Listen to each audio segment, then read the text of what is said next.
एक मैं आपके साथ और रियल इंसिडेंट बताता हूँ, क्योंकि लोगों को ना बहुत ऐसे रियल इंसिडेंट अच्छे लगते हैं। मैंने ना हमारे यहाँ पे काफ़ी टाइम पहले एक बहुत बड़ा ना ड्राइवर्स का सर्कल आया था जी। जहाँ पे हम रहते हैं। आज से बात होगी कम से कम नहीं तो 2013-14 की। तो उस टाइम ना लाइट बहुत जाया करती थी, और लाइट जाने के बाद क्या होता था, हम घर से बाहर निकला करते थे, और वो जो ड्राइवर का ग्रुप था उनकी तो आदत ही यही थी, हमने खाना वाना खाया बीड़ी बीड़ी पीने लग गए। तो उन्होंने बताया जब हम मतलब नॉर्मली जाते थे तो बातें तो बन जाती यार, कहीं ना ऐसे माहौल बन जाता है। तो जब हम वहाँ पे गए तो मैंने उनके पास बैठा, मैं ड्राइवर के पास। तो उनमें एक ड्राइवर है जो अभी भी हमारे टच में है, नाम तो नहीं बता पाऊंगा, बहुत अच्छा इंसान है, बहुत हमारी हेल्प की है उसने, कहीं ना कहीं एमरजेंसी के टाइम पे वो लेके जाता है हमें। तो जब मैंने उनसे बोला भाई एक बात बताओ, कभी आपके साथ कुछ ऐसा नहीं हुआ क्या कि आपको लगा हो कि यार ये तो मैं गलत फंस गया? तो उसने बताया कि भाई मेरे को ना एक बुकिंग आई थी, और बुकिंग आई थी तो वो मेरे ख्याल से पता नहीं कहाँ की आई थी, कौन सी जगह है, सराय करके, सराय काले का जी। तो वहाँ की बुकिंग आई थी। इसने बोला कि भाई मेरे को ना इमरजेंसी में बुकिंग आई थी, रात के 12:30-1 बजे की बात है। और जब मैं वहाँ पे पहुँचा ना तो उन्होंने देखा कि एक फैमिली खड़ी है जिसमें 4 जने हैं, मम्मी पापा और लड़का और उनकी लड़की। वो चारों बस यूँ खड़े होकर ना कैब को जाते हुए देख रहे थे कि वो कब यू टर्न लेके हमारे पास आएगी।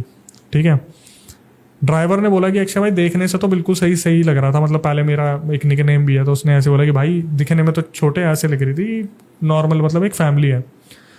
उसने बताया भाई ने जब मैं वहाँ पहुँचा ना तो उन्होंने क्या कर रखा था, अपने दोनों बच्चों को ना एक कंबल में लपेट रखा था। सर्दी का टाइम तो था लेकिन कंबल ऐसा होता है जैसे वहाँ उस टाइम पे ना वो ग्रीन रेड कलर के कंबल होते थे जिसमें रुई भी निकले होते थे। ठीक है, उससे लपेट रखा था दोनों बच्चों को। इन्होंने क्या करा, मम्मी बैठी आगे, पापा बैठे पीछे, और दोनों बच्चों को बैठाया पीछे। जी। होता उल्टा है कि पापा आगे बैठेंगे, मम्मी को आगे बैठाया। हाँ, रीजन ये है ना कि आगे जाके पता चलेगा क्या हुआ। वो ड्राइवर बोला भाई मैंने ना कुछ किसी को बोला नहीं, मेरे को क्या मतलब है। उन्होंने जो नेविगेशन बताया था, जो बुकिंग आई थी वो थी 30 किलोमीटर दूर की, मतलब उन्हें किसी गाँव में जाना था। अब क्या हुआ, उस टैक्सी ड्राइवर ने बताया कि जब मैं टैक्सी अपनी स्टार्ट की और चलाना शुरू करा तो होता है ना कि नज़र बार बार आपकी ना ऐसी चीज़ पर पड़ती है कि जैसे दांत के बीच में पालक फंस गया तो जीभ बार बार वहां जाती है। वैसे ही उसे बड़ा ड्राइवर को ना अजीब सा लग रहा था। तो जब भी वो शीशे में देख रहा था बार बार बच्चों पर नजर पड़ती और बच्चे उसे देख रहे थे। कभी वो बच्चे नीचे देखते, कभी वो बच्चे ऊपर देखते, कभी पापा के सर पे यूं ना जैसे रख लेते कंधे पे, कभी दोनों भाई बहन अपने सर टच कर लेते। ऐसा लग रहा था जैसे कुछ ना अब नॉर्मल है उनके साथ। तो मैंने बोला भाई फिर क्या हुआ, थोड़ी क्रियोसिटी बढ़ जाती है। उसने बोला भाई थोड़ी देर बाद क्या हुआ ना, जब मैं वहां पे आगे चलने लगा, जैसे जैसे रास्ता बढ़ने लगा तो उसके पापा ने ना एकदम से हनुमान चालीसा स्टार्ट कर दिया अपने मन में, ऐसे जय हनुमान ज्ञान गुण सागर जय कपीसति लोक उजागर, धीरे धीरे बोलनी शुरू कर दी। और उसकी मम्मी पीछे पलट के पता क्या बोली, आ गया वो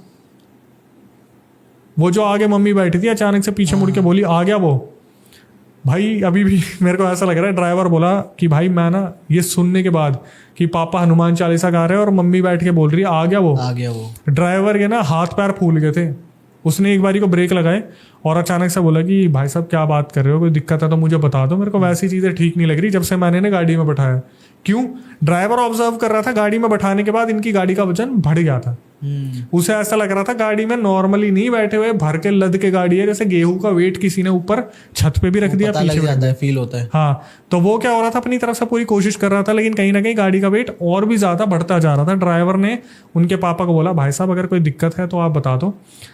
भाई साहब ने कुछ नहीं बताया, जो अंकल थे उन्होंने कुछ नहीं बताया। उन्होंने बोला कि मेरे बच्चों की तबीयत खराब है और ये ना डरते हैं, जैसे जैसे रात बढ़ती है वैसे वैसे इनमें डर का माहौल हो जाता है, आप हमारे गांव की तरफ चलो, मैं आपको 1500-2000 रुपये और दूंगा, आप बस गांव पहुंचा दो। अब ड्राइवर के वो साफ बोला बंदा, भाई मेरे मन में लालच आ गया कि क्या ही होगा, मैं इन्हें गांव पहुंचाया तो मैं तो मुंह फाड़ के बोल दूंगा मुझे 1000-2000 रुपये फालतू दे दो। क्या हुआ, जैसे जैसे आगे गाड़ी बढ़ रही थी तो उनमें जो लड़का था वो तो ऐसे करके सो रहा था और जो लड़की थी वो ड्राइवर को घूर के देख रही थी।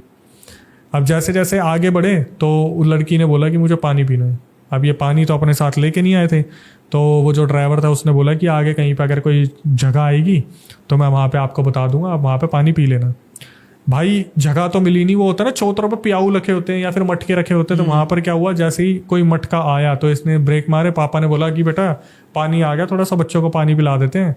तो ड्राइवर ने बोला लो अंकल ये मेरी बोतल ले जाओ, इसमें आप पानी लेके आ जाना। ड्राइवर ने बोला भाई वो अंकल उतरे, उन्होंने गेट बंद करा।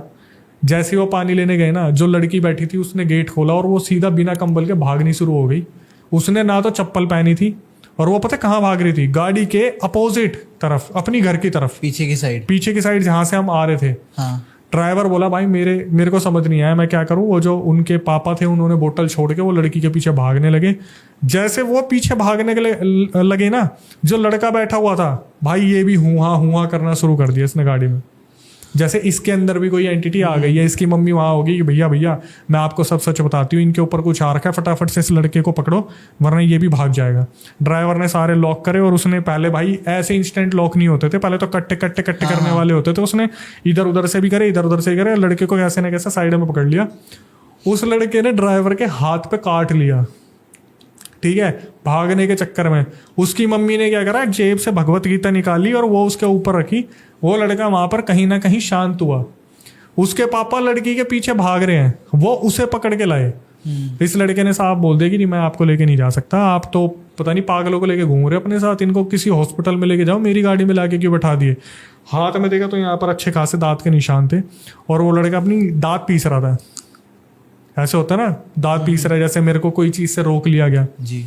तो अंकल ने बोला कि देख बेटा, अगर आपके भी भाई बहन होंगे ना या बच्चे होंगे, तो मेरी भी आपसे ये रिक्वेस्ट होगी कि आप मेरा सहारा बन जाओ, आप पैसे फालतू ले लेना। तो उसको कहीं ना कहीं सिंपैथी आई कि भाई मैं पहुंचा देता हूँ, आधा रास्ता तो निकल ही गया, आधा और पहुंचा देता हूँ।